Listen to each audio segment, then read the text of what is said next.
My mom would be at all my sporting events. Let's say I was playing football, okay?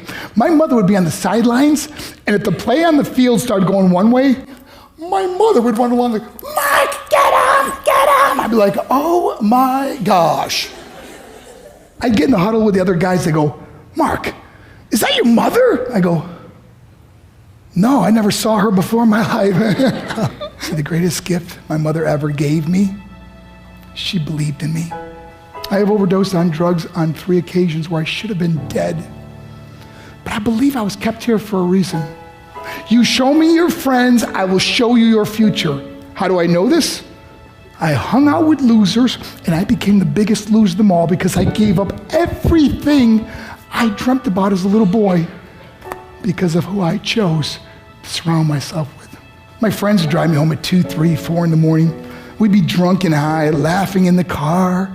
We'd pull up in front of my house in New York. They go, Mark, the light's on. I go, oh man, my mother's up. See, my mom wouldn't go to bed until she knew her son was still alive.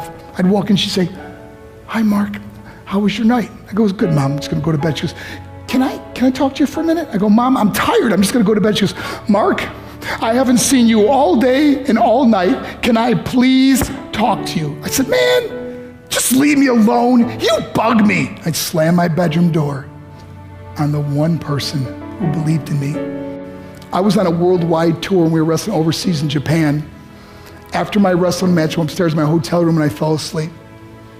There was a knock at my door at 3 o'clock in the morning. I got out of bed and I looked through the safety window and I could see it was a Japanese promoter. So I opened the door and he said, Mark, you need to call home. There's been an emergency. I went and got on the hotel room phone. I called back to the United States. I said, hey, what's going on? They said, Mark, I don't know how to tell you this. I said, just tell me what happened. All of a sudden they started crying. They go, Mark, I can't tell you. I said, just say it. They said, Mark, your mother died. I just threw the phone down. I ran out of my hotel room. I took the elevator to the lobby, and when the doors opened up, I just ran out into the street. I mean, there was no cars, there was no people. It was 3 o'clock in the morning. And I walked down the middle of a street in Hiroshima, Japan, and I remember looking up and just saying, Mom, I am so sorry. I flew home for her funeral, and I was so nervous to walk up to her casket, so I just stood way in the back. And I kept looking from a distance. I kept thinking to myself, Mom, please wake up. Please get up. And then I finally got the nerve to walk up to her. And as I got closer, I could see my mom for the first time. I mean, she was so beautiful. She was dressed in white. I mean, she looked like an angel. And I just stood over and I said, Mom, you are my hero. Everything I am, everything I hope to be was because of you. You loved me so much. You gave me a life. You're the only one that ever believed in me. How did I repay her? By getting drunk, by getting high, by getting stupid, by hanging out with losers. For what? All she ever wanted to do was talk to me. I wish I could talk to you now, Mom. I wish you could see what I'm doing.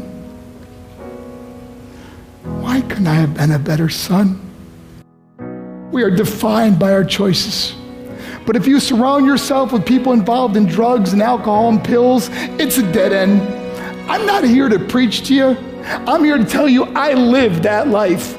It leads to broken hearts, broken relationships, broken dreams, and death. For what? To get high? If you have a mother or a father, when you go home, tell them how much you love them. See, my whole life was about being rich and famous. I had to be a millionaire. I had to win the race. I had to win the race at the expense of my marriage, my family, my friends. For what? To be all alone in the world? I learned what is truly important, and that is how precious this gift of life is, and our families, and how quickly it can be taken away. See, I no longer live in time. I live in moments. See, it's not what's in your pocket that matters. It's what's in your heart that truly matters. Love Love is just a word until somebody comes along and gives it meaning. You're the meaning.